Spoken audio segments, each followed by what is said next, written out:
มนนับกันเป็นจังหวะธรรมดากันพี่น้องบ่เสียใจดอกที่อกหักเปกันหน้าตากับพ่อไปบัดไปบ้าอยู่บ่ได้ขี้ไล่พ่ายเปปานนั้นหาเอาไม้ก็ได้สำหรับบัวอกหักบ่ตายดอก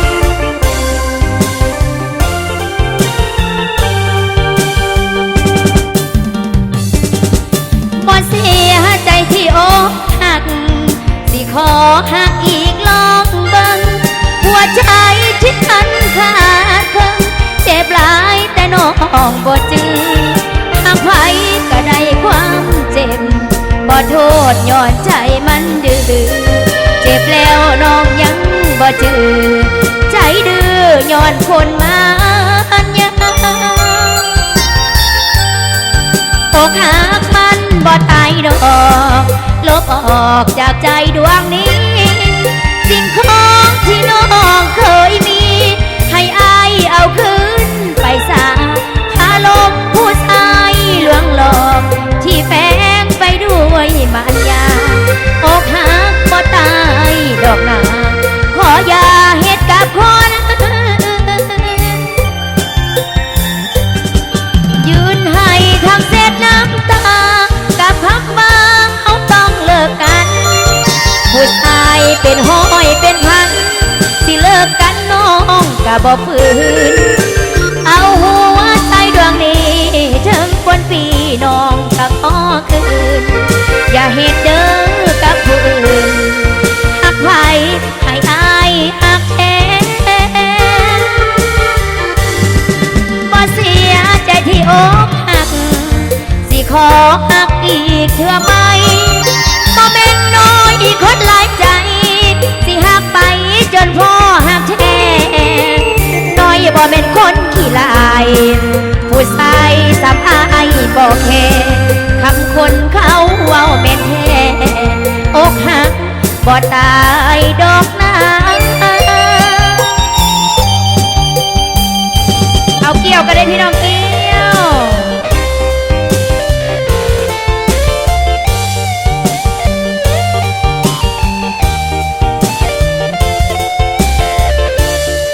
ผู้ใดอกหักฟังเพลงนี้เด้อ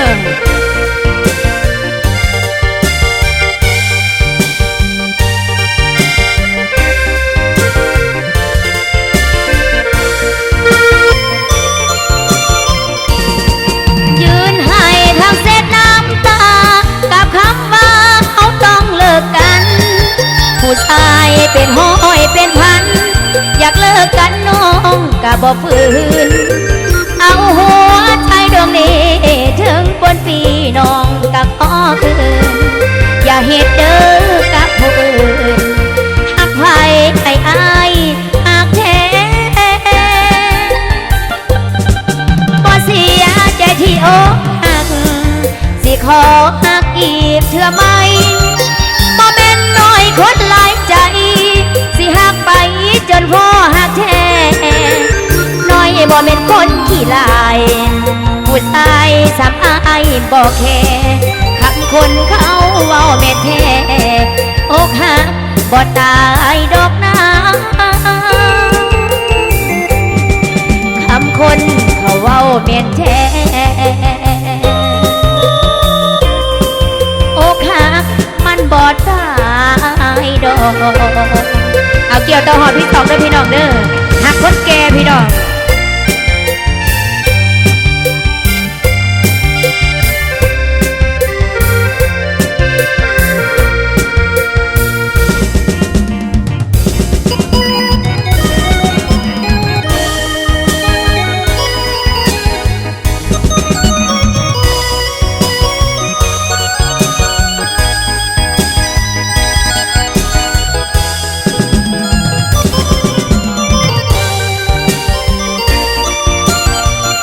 เอาเด้อพี่น้องหัวเด็กน้อยที่คาดเอาใจมันอันผู้สาวกระจอกจอพี่น้องหน้าตาลอได้ก็บ่ได้เอาไม่ข้อหน้าแข้งไม่กระบอกปังหัวตัวเองก็คือกันนั่งงูขึ้นหัวงอกๆอยู่ เอาหัวผู้เฒ่าดีกว่าพี่น้องมีผัวแก่ไม่ต้องไปแค่สายตาใครได้สามีสูงวั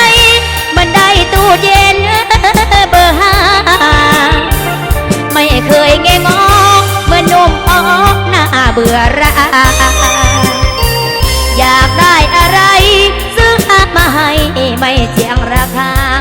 มีสามีแก่กว่า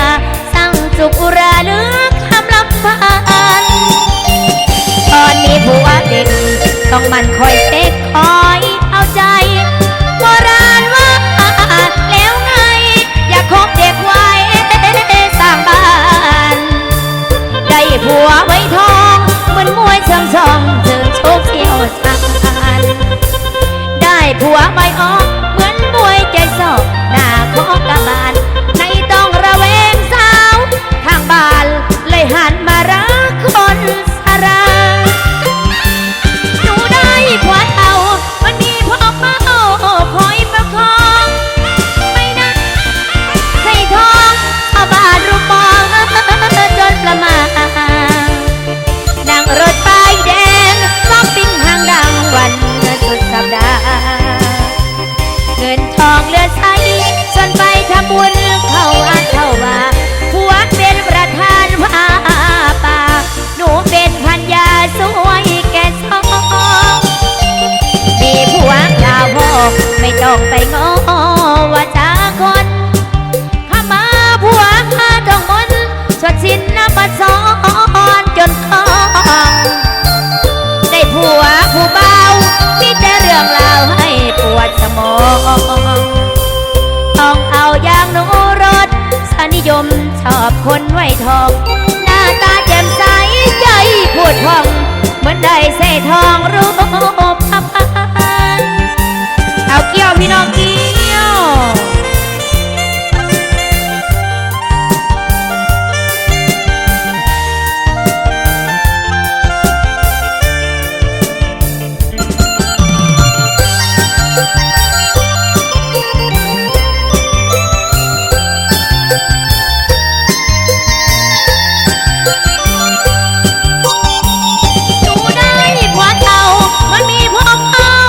คอยประคอง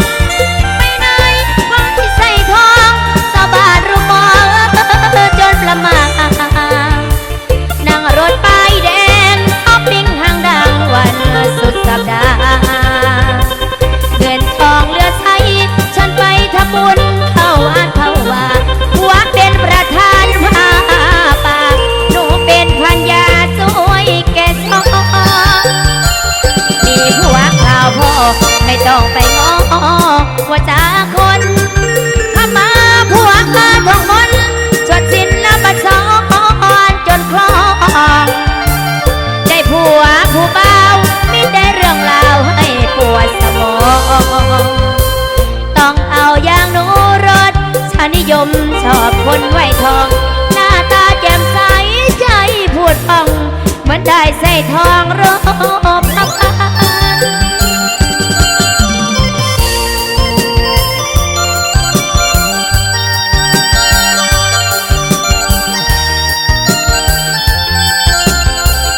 พวงมาลัยนำใจนี่คือหลายอยู่เนาะพี่น้องเนาะเพิ่นขอเอาผัวไปเทินเอาผัวไปเทินให้เด้อผัวข่อยมันสั่นคลอเคเลให้อยากได้อันใหญ่อันยาวว่าสั่น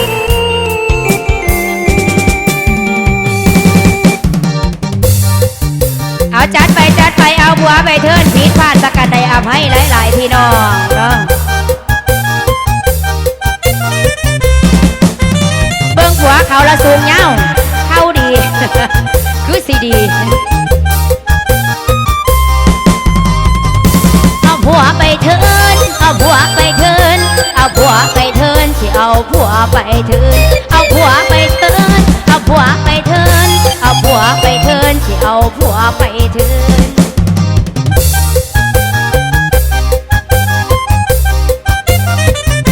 ทั้งเตี้ยทั้งน้อยบ่ค่อยบ่โลบ่ขาวบ่สูงบ่ยาวคือผัวสาวบ้านเพิ่นใส่เวียกใส่งานขี้ข้านบ่มีไผเกินเรื่องล้อเรื่องเชิญเพิ่นบ่ยอมแพ้ผู้ใดบ้านเหนือบ้านใต้กันได้ก็ไปแซมแลมไปแจกไปแถมจนเสื้อจะใหญ่บัดเวียกอยู่บ้านเฮ็ดบ่ได้ดังใจสิเอาไปเทินผู้มาให้บ้านใหญ่กว่าเก่า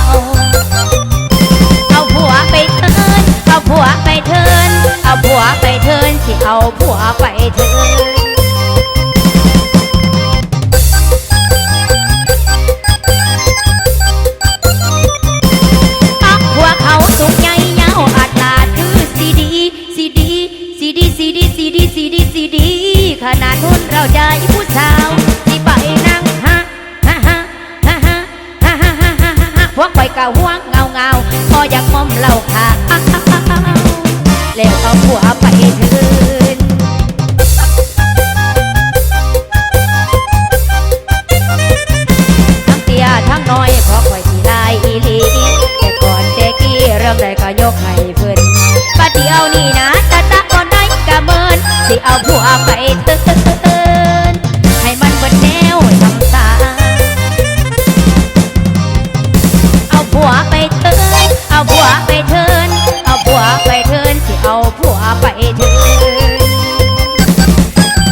ดี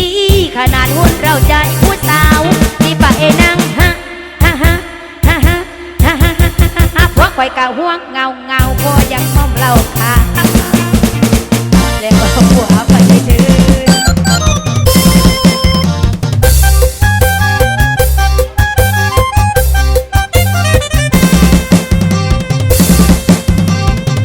เอาผัวไปเถินเอาผัวไปเถินเอาผัวไปเถินสิเอาผัวไปเถินเอาผัวไปเถินเอาผัวไปเถินเอาผัวไปเถินสิเอาผัวไปเถิน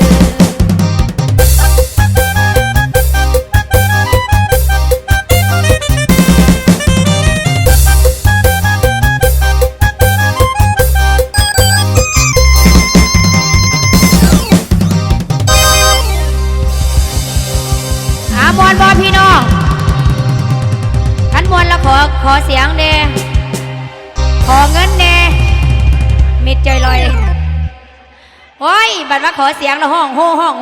บัดขอเงินละมิดใจลอยปันหอยไข่ให้แม่นแรงน้ำใจไหลเนาะบ่แม่นสาวบ่ลำหนาเงินดอกมาหาเงินคักๆนี่ล่ะ